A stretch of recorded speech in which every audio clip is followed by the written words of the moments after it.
14 August 2017. A woman stepped inside a quiet house she's been to before and was never seen alive again. Hours later, a car fire on a patch of allotments would leave detectives facing something far darker than they first imagined. Then, years later, in Salford, a man answers a knock he's heard many times before. This time, it was a knock that began a slow, relentless descent. Threats, disappearances, and movements he couldn't explain. By the end of that year, officers would break into a flat and find him injured, terrified, and restrained, with weapons scattered around him. And then, 14th of December 2024, and just after 2 a.m., two cars pull onto open land in Eldon Lane. A teenage feud has spiraled through the night, and in the darkness, within 40 seconds, a father of three was running for help, collapsing only meters from safety. 3 moments, 3 different years. Each starting quietly, and each ending in violence that nobody watching from the outside could have predicted. This is the story of what happened next, and how investigators uncovered the truth after a relentless investigation. Welcome to UK Crime Documentaries. Let's get straight into the case.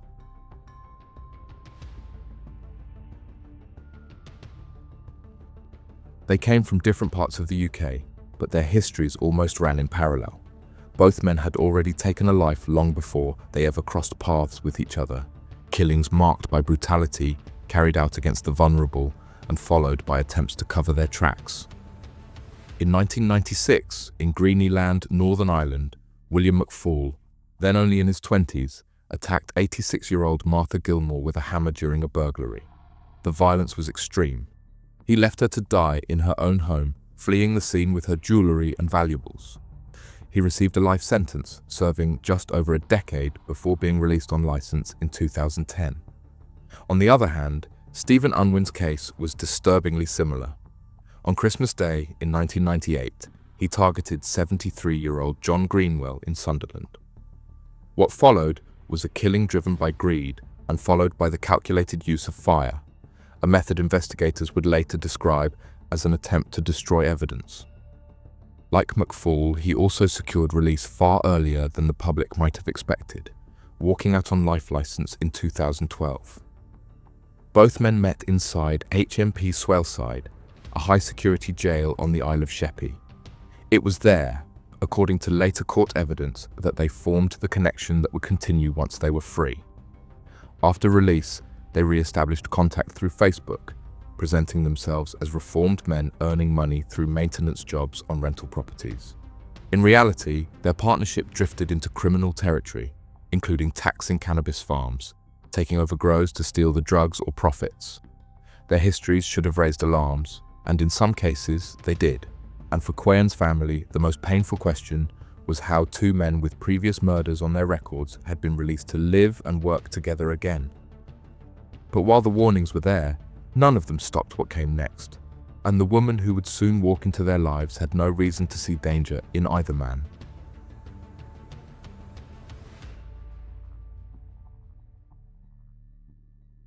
She had built a life that looked quiet from the outside, shaped by hard work and a belief that the UK offered safety and stability. Quyen Nguyen, 28, had arrived from Vietnam years earlier, working her way through college courses, learning English, and finding jobs in nail salons and property-related roles within the Vietnamese community. Friends and relatives described her as caring, organized, and the sort of person who put others first. Her sister, Quyen, sometimes referred to as Gwen, spoke later about how their family had trusted that coming to Britain would give Quyen and her children a safer future. Quyen was known for helping landlords find tenants, especially families newly arriving from Vietnam. She acted as a link between property owners, workers, and community members who needed somewhere to live. It was through this network that she encountered Stephen Unwin. He often carried out maintenance jobs on flats rented to Vietnamese tenants. In front of her, he presented himself as helpful, reliable, someone who could deal with repairs or paperwork quickly. For Quyen, contacting him wasn't unusual. He was simply one of the tradesmen connected to properties she managed. On the day she died, nothing about her movements suggested risk. She continued her usual routine, working, helping others, planning her week. unaware that Unwin and McFall had already begun discussing her finances and the access she had to properties. By the time she travelled towards Unwin's house that final time, she had met him at that address previously without incident and had no reason to suspect what was waiting inside. What happened next wasn't sudden. It unfolded slowly and long before anyone outside realised.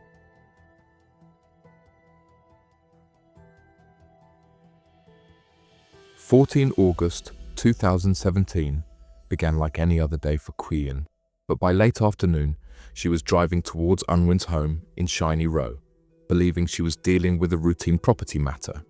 CCTV footage from his neighbour's property captured her arrival. She was seen walking calmly towards the door, unaware that once it closed behind her, she would not leave alive. Inside, the reality was very different from the ordinary meeting she expected. What happened across the next 4 to 5 hours was reconstructed through forensic evidence, phone data, and the defendant's own digital trail. Prosecutors explained how Quyen was detained, while both men attempted to force her to reveal bank pins and financial details. During this period, Unwin took her bank cards, leaving the house more than once to withdraw cash.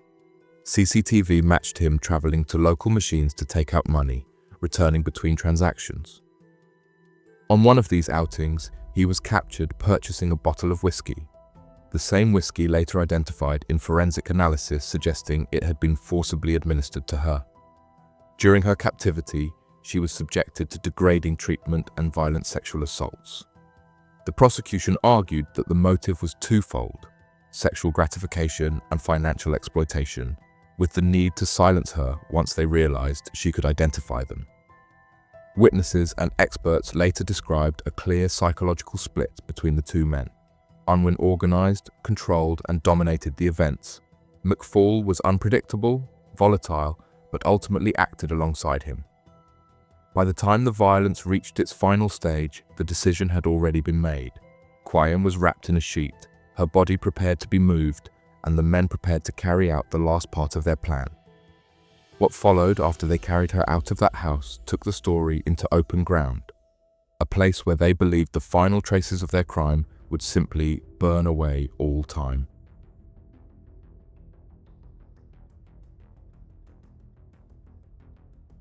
In the early hours of the 15th of August 2017, neighbour CCTV recorded the front door opening and the two men carrying Quyen's body out of the house, wrapped tightly in a sheet.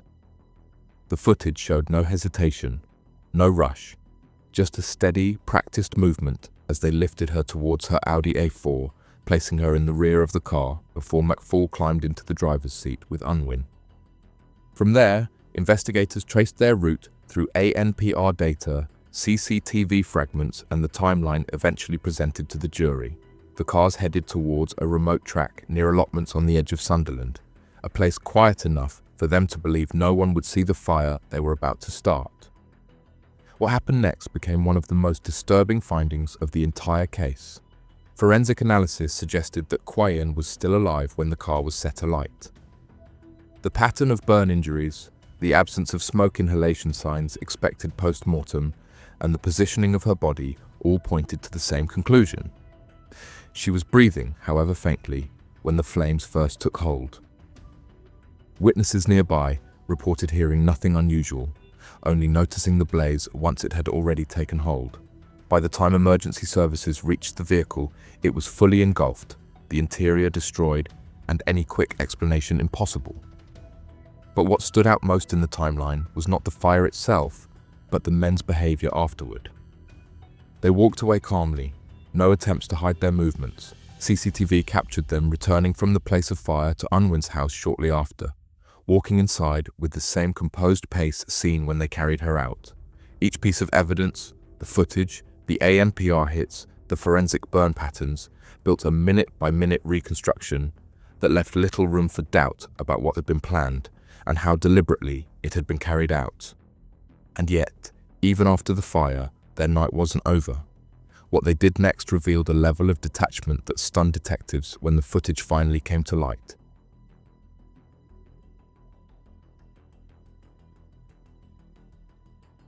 Investigators later described those hours as some of the most revealing in the entire timeline. not because of what was hidden, but because of what was done openly, almost casually. Shortly after arriving back, the pair cooked and ate curry, carrying on as though the violence that had taken place only hours earlier was nothing more than an interruption to their evening. It was this contrast between the brutality of the crime and the calmness that followed that prosecutors would later highlight to the jury. Their next movements were traced with precision. Phone data, CCTV, and ANPR captured them traveling to various cash points, using Quyen's bank cards to withdraw money. Around £1,000 was taken from her accounts, with withdrawals made in quick succession before the cards were blocked. During this period, McFall recorded one of the most infamous images in the case. A selfie taken inside Unwin's car, McFall grinning into the camera while Unwin drove. The timing placed it shortly after they had returned from the allotments and shortly before or after the ATM withdrawals, a moment that underscored their indifference to what had just occurred. Forensic evidence built on these movements. DNA linked both men to the items recovered from the house, including the lightsaber and the firearm that prosecutors said were used in the assaults. Clothing recovered from the property, including a pair of Marvel-branded underwear, carried DNA that tied them directly to the physical actions inside the house. Phone usage patterns, cell site data, and message logs added further detail, mapping their route and placing them exactly where investigators said they had been at every critical moment. But the evidence didn't stop with their movements. The investigation widened fast, and the digital trail they left behind revealed far more than they ever intended to show.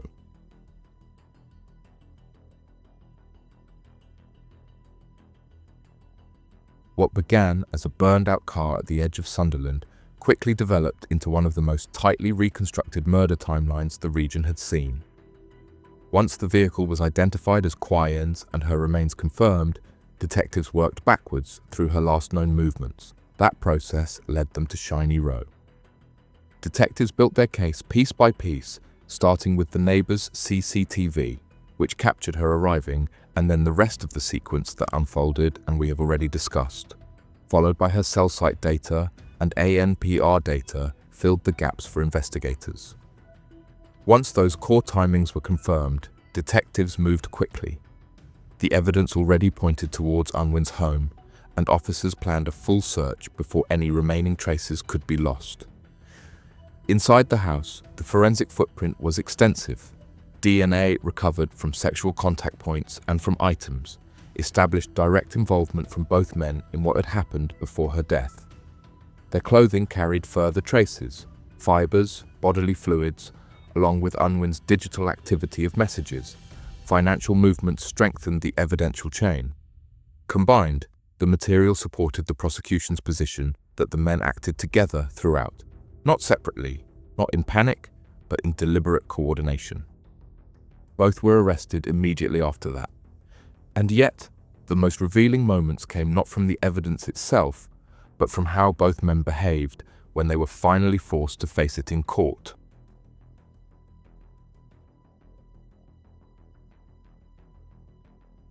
When the case finally reached Newcastle Crown Court, it unfolded across a long, detailed trial in which every step of the night was dissected.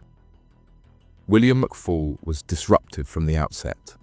His behaviour swung between anger and defiance, rants in open court, swearing, shouting at jurors, and frequent clashes with his own legal team. At times, he tried to paint himself as a man misled by Unwin, someone manipulated, someone pulled along by a force stronger than his own judgment. But every time he attempted to recast himself, another outburst undermined the image he was trying to project. Stephen Unwin, in contrast, presented himself as controlled and reformed, someone who spoke quietly, rarely reacted, and kept his tone measured. That picture shifted further when letters exchanged between the men in custody were revealed. Written in Unwin's hand, they spoke about sticking to the same hymn sheet and referenced an ace card they believed could help them evade conviction. The letters made clear that both men were trying to shape a unified account and exploit perceived loopholes in joint enterprise law. When the verdicts were delivered, they reflected that clarity. Both men were found guilty of murder, and Unwin was additionally convicted of rape. Before the sentence was passed, Quyen's family delivered impact statements that cut through the legal language. Both were given whole-life orders, placing them among a small group of offenders in the UK whose crimes are deemed so severe that they will never be considered for release. And while this case had finally reached its conclusion, another would begin hundreds of miles away, one that unfolded not in a single night, but over the course of a year, leaving a different trail of fear and violence behind it.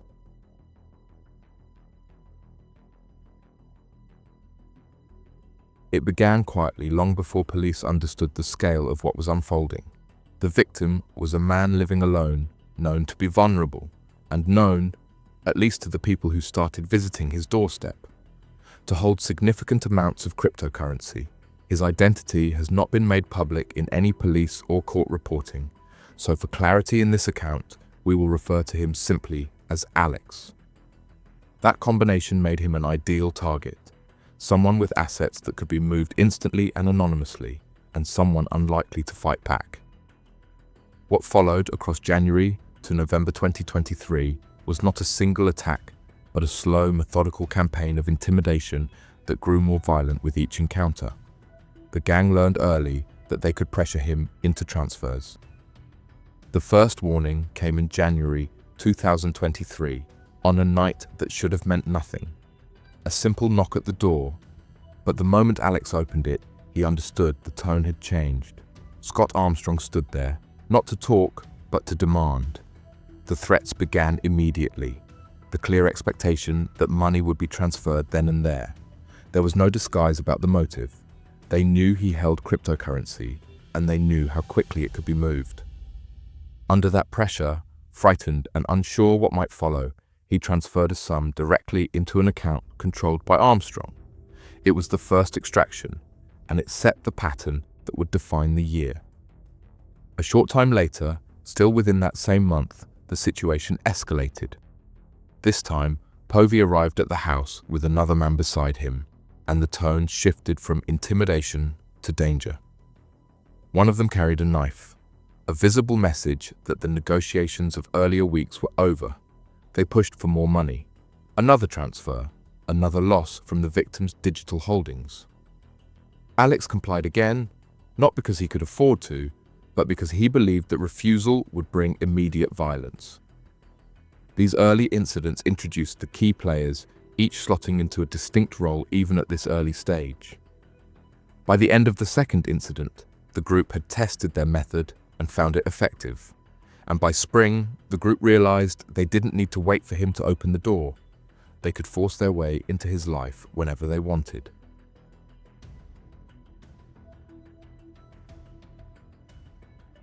But by October 2023, the pattern of threats was working for the gang. But what happened at the Caddishead flat marked a clear escalation. Alex was asked to go there under the impression that he needed to resolve yet another demand. He went because he felt he had no choice. The earlier incidents had already shown what the gang were capable of. When he arrived, any illusion of negotiation disappeared immediately. Gary Edwards dragged him inside, closing the door behind them and cutting off any route of escape. Once inside, the violence became more organized. Alex was tied using cables and rope, restrictions tight enough to prevent any resistance. He was then forced into a cupboard, where he was kept overnight, injured, frightened, and with no sense of how long he would be held. Officers later described the conditions in the flat as controlled and deliberate, not improvised, but prepared for intimidation and restraint. Across the hours that followed, the threats intensified. Alex was assaulted with machetes and bats, weapons that were later recovered by police when the flat was searched. One of the offenders, Kane Goddiff, made it clear what would happen if he couldn't pay, telling him he would be killed if he didn't comply. The message was simple. Every demand had to be met, and excuses were no longer acceptable. Pressed for immediate transfers, Alex attempted to move cryptocurrency then and there, but when he explained he didn't have enough access at that moment, the gang switched tactics. They forced partial transfers and told him he would have to complete the rest later. When they finally released him, it wasn't freedom in any meaningful sense. It was conditional. He was expected to continue paying and expected to comply the moment they returned. And just weeks later, that control would tighten even further, leading to the abduction that finally brought the police directly into the center of the operation.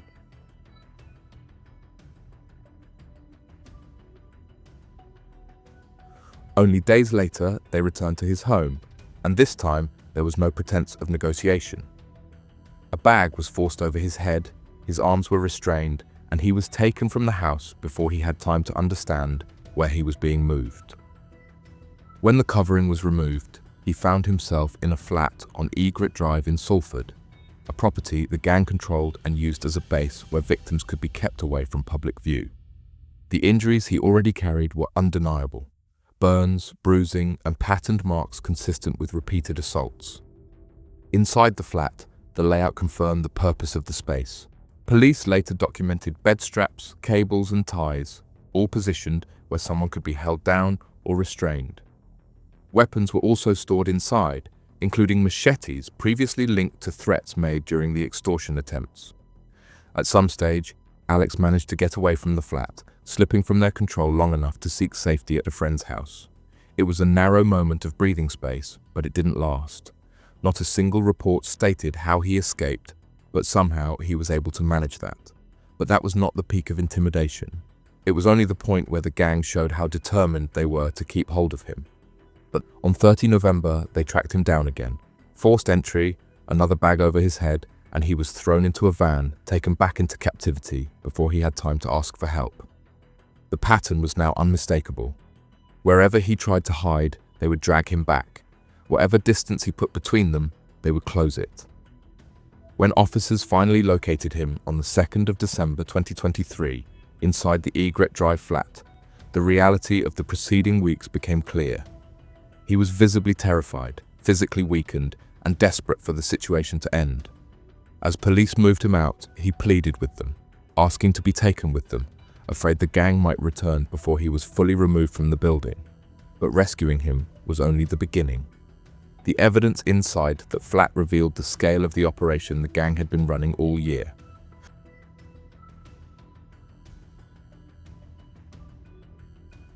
Across the rooms, officers recovered a full arsenal. The most serious find was a viable firearm, complete with a magazine loaded with 3 live rounds. Alongside it were an imitation firearm, an air pistol, a collection of knives, cleavers, machetes, and several blunt weapons, including bats and a hammer. Each item reflected a pattern that had echoed through the victim's account. Restraint equipment was also located: ties, straps, and cables, confirming the flat's role as a place where victims could be immobilized for long periods. DNA analysis provided another layer of clarity. Cigarette butts found inside the flat carried the DNA profiles of Carl Johnson and Luke Johnson, placing them directly within the environment used to detain the victim. A firearm recovered from the property held DNA attributed to Nunes, linking him to the weapons used to enforce threats. Documents inside the flat further connected the address to Carl Johnson, tying occupancy, control, and responsibility to the same group of men already linked through violence. The digital evidence complemented the physical findings. Cell site data mapped the movements of key members of the group. Phone communications revealed coordination between offenders. Discussions about money, instructions, and planning around when to collect the victim or force additional payments. Together, the digital patterns showed that these incidents were not spontaneous. They were organized, prearranged, and repeatedly executed. With the evidence now fixed in place, officers moved quickly. The arrests followed soon after, bringing each member of the group into custody before the cycle could begin again. And once all of this was laid before a jury, the courtroom became the final place where the gang's shifting loyalties, denials, and blame would collide.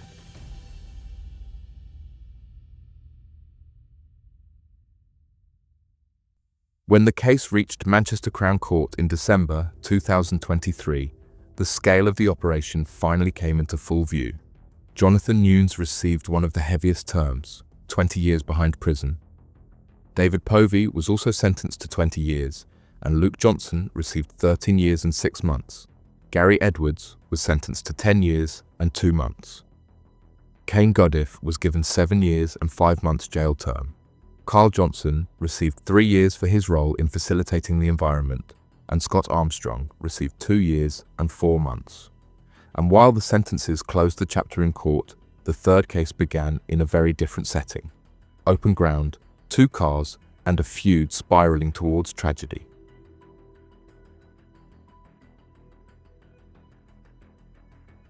The path to the violence on the 14th of December 2024 did not begin that night. It began more than 2 years earlier, with a dispute that should have faded but instead settled into something far more corrosive. In August 2022, Lawson was in a local park when a fight broke out between his friend Marley Rolls and Jack Richardson. Before the confrontation, Rolls handed Lawson a bag containing several gold rings for safekeeping. Richardson arrived with associates, and in the chaos that followed, Lawson was robbed of the bag. He reported it to police, but ultimately, as his father explained in court, chose not to press charges, fearing reprisals from the older, more dominant group. The decision ended the official inquiry, but it didn't end the feeling that he had been humiliated. What followed over the next 2 years was a simmering resentment that never quite left him. By the late evening of 13th December, around 10 p.m, Lawson and Richardson crossed paths again at the Tesco car park in Tyndale Crescent. It was a coincidence that immediately shifted the night's trajectory. As tensions rose, Rolls' Peugeot van arrived, and from that van, a knife was passed into the glove box of Lawson's Focus, a detail later confirmed in court. This was not the knife used in the fatal stabbing, but it showed how quickly weapons were introduced into what had supposedly been arranged as a one-on-one fistfight. From that point, the night became a prolonged pursuit. Lawson drove around Shildon and Bishop Auckland, filming himself as he hurled abuse at Richardson, sending Snapchat messages that swung between bravado and anger. By 1 a.m, Lawson had joined up with the 4 co-accused: Connor Vint, Marley Rolls, Harry Brown, and a 17-year-old.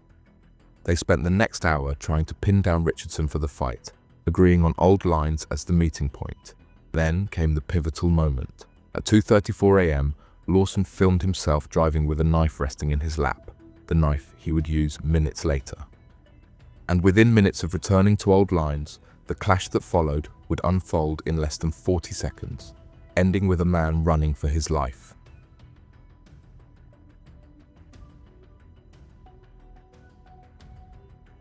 When both groups returned to old lines just after 2:40 a.m, the confrontation they had been circling around for hours finally materialized.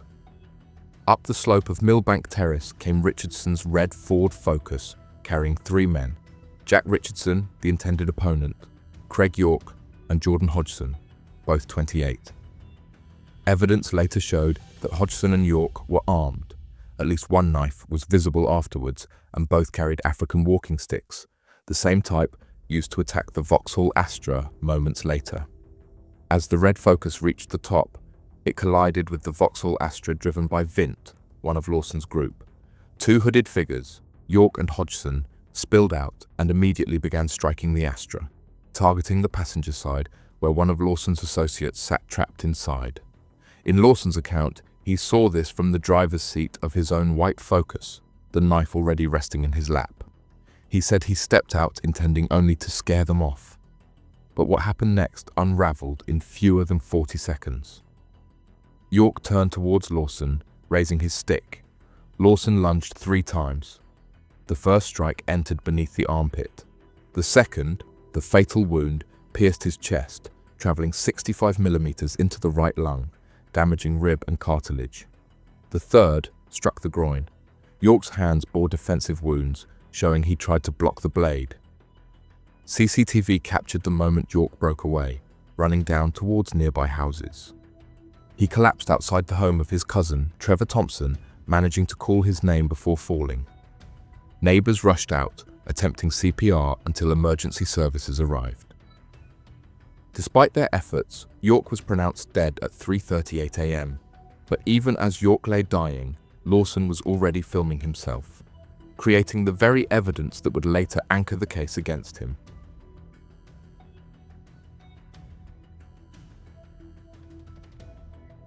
The murder weapon was never recovered.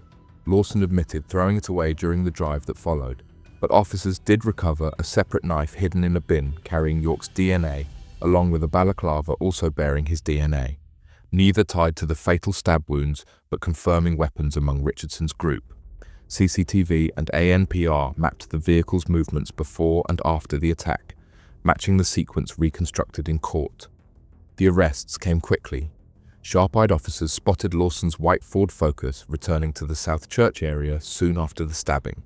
Lawson, Vint, and the 17-year-old were taken into custody with no resistance. Rolls and Brown were arrested days later. Pathology revealed more than 30 injuries on York, including the stab wounds and defensive cuts on his hands. CCTV from High Street later showed Hodgson carrying a knife, reinforcing the prosecution's view that Richardson's group was also armed.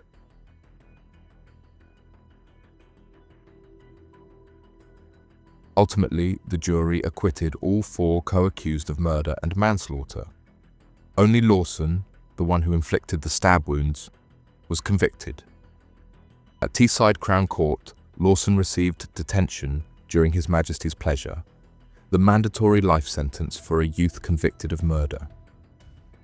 The judge began at 23 years, as Lawson had taken a knife to the scene, but reduced it to 20 due to his age, immaturity, and ADHD-related impulsivity. He accepted Lawson intended serious harm, not death, though filming the bloodied knife was an aggravating factor. With 295 days on remand deducted, the minimum term became 17 years and 70 days. What do you think about the cases and the sentences? Let us know your thoughts in the comments below. We'd love to hear your take. And if you found this breakdown informative, make sure to like the video, subscribe to the channel, and turn on notifications so you don't miss the next episode of UK Crime Documentaries.